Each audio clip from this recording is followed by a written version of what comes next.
Sweet 16. This song structure is interesting. Yeah. And we fought about how it was going to go Yes.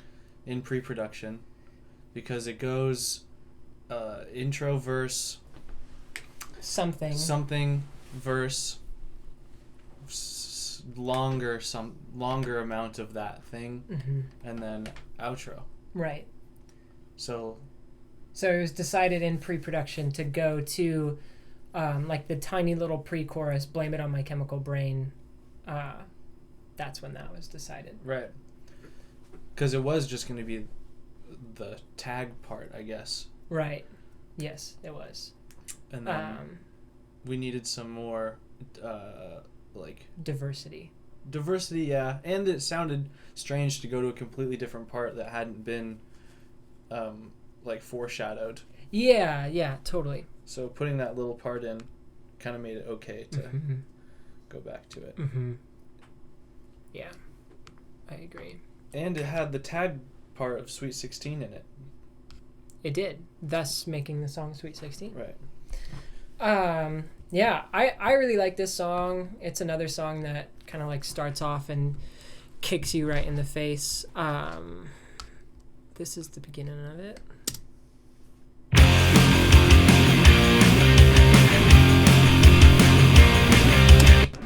So, same deal. We're using for the rhythm. We got the Marshall JVM head and 212 cab.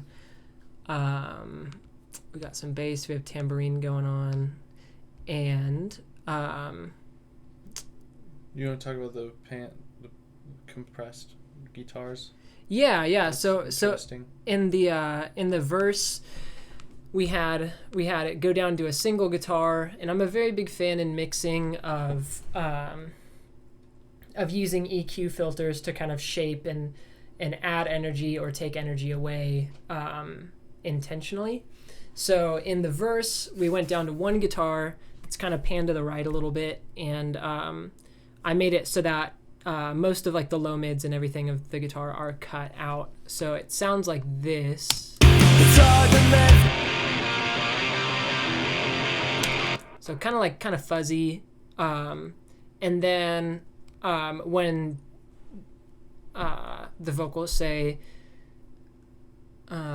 "You're grown up and I'm still 16," there's a single string guitar that comes in and kind of fills out the rest of the tone.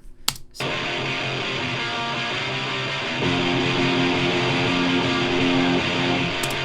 Pretty cool. And then busting into the chorus, there's full guitars. So that way you have kind of a distinction in between what a verse sounds like, which is smaller than what a chorus sounds like, which generally that's what you want. You want the chorus to sound like let it have some impact. So chorus right here.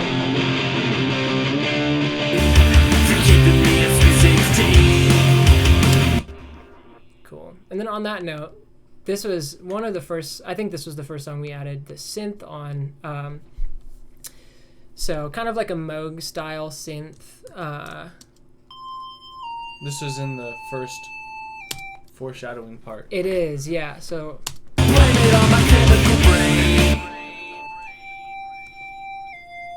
really cool. And that kind of foreshadows another synth line with the same Moog synth sound in the tag part of the end. So it sounds like this.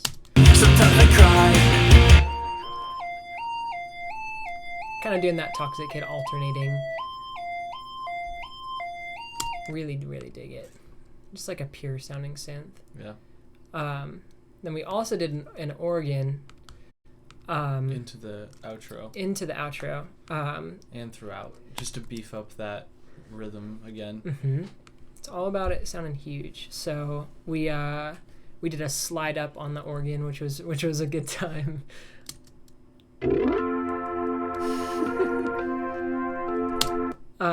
We don't play in church like choirs. No, we don't. We did go to a church to record this.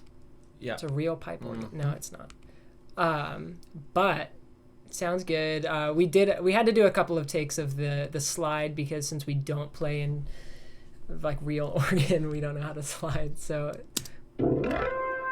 these are practices. That one was pretty good.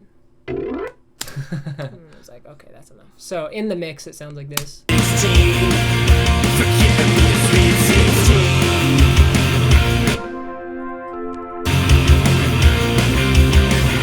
And you go up at the end. Right.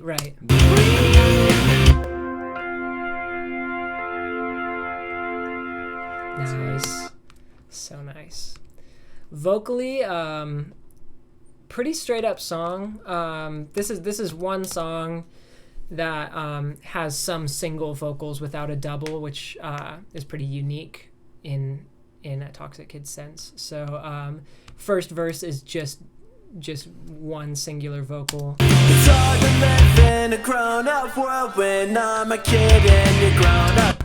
And then second verse, we add a double, and then we also add kind of like a Mike Dirnt style harmony, which Jason did. It's hard to live in a grown-up world when I'm a kid and you're grown up, girl. Cool. And then third verse, there's kind of like this lo-fi vocal. It sounds like it's going through like an old Supro amp or something like that, which for your engineers out there, I used the Little Altar Boy by Sound Toys. Check it out. It's super cool.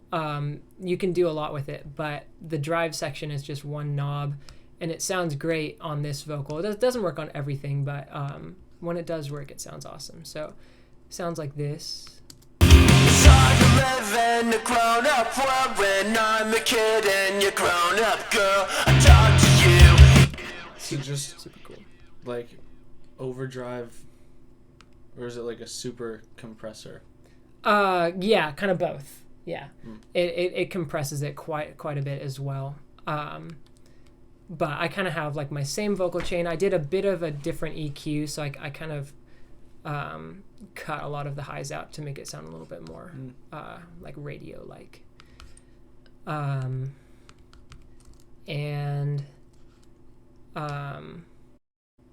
There's some cool stuff going on in the drums in this song too. Drums.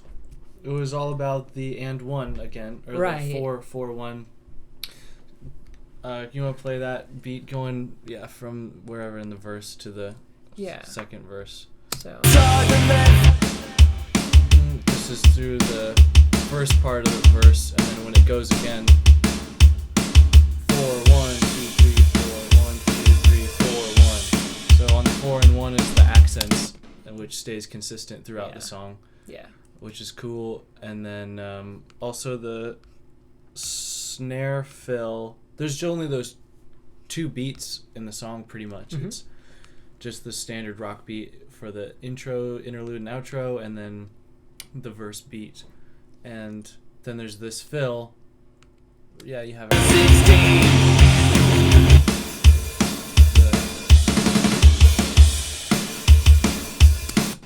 Which just Really incorporates some this 16th notes on the snare, and then accents on the hats, and then back to alternating crashes, which is used again when we go back to that part, and then to spice it up, it's the same rhythmic composition except it goes down into the toms and adds some kick in there too for the fill, which sounds pretty cool. If you want to do that, guy. And it's also moved over to the ride. Kind of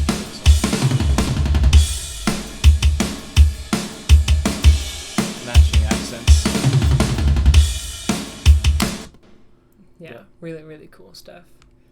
That's kind of like a note on drum tracking for this. We did use quite a bit of mics, but one mic that was pretty crucial in the mix portion was my ride mic. I just had one maybe 4 to 5 inches right off the bell of the ride, and it helped a lot. 'Cause this album you did a lot of.